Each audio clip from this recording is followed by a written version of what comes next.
I'm interviewing Gerald from Manila, sir. Manila, Marikina. Okay, this is Fred Isidro. And how many years ka na rito? 9 years, sir. 9 years po.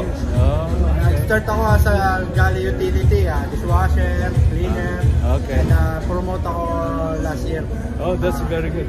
Yes, sir. So, isang boat ka lang o maraming boat na pinunta? Marami na po. May mga barko rin po kasi silang ibang barko. Like Crystal, Thompson Majesty, tapos ito pong Olympia. Nakatatlong barko na ako sa kumpanya na ito, sir. Anong kumpanya lang? Sino may-ari? Celestial.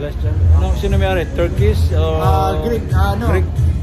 Greek base sila, sir. Greek, Luis. So from the Philippines, nag-apply ka sa Philippines sa agency? Yes, sir. Tapos pinadala ka rito? Opo. Hindi bayad mo na yung agency?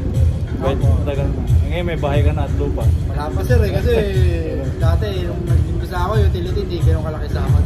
Ngayon mas malaki na? Ngayon mas malaki na, ongoing na yung Tapos may plano natin, sir. May mga anak ka pa? Meron, sir, meron po. Dalawa.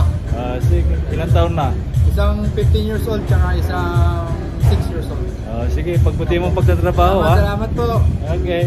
Asawang matanak, sabihin mo. My wife passed away last April, sir. Condolence. Ano yung ginamatay? Meningitis po. Meningitis. Bigla. Solo parents na ako. Ilang taon na? She's 36. Bata, no? Opo, nasakit po eh. Sige ha, sa mga anak mo, shoutout. Pati may mga anak mo. Shoutout kay Kyrie Amara Cristobal, tsaka kay Ian Carlo, Aram J. Mabuti. Sige, follow kay Fred Isidro. Follow kayo kay Sir Fred Isidro. Okay, thank you. Thank you po. Okay, Gerald.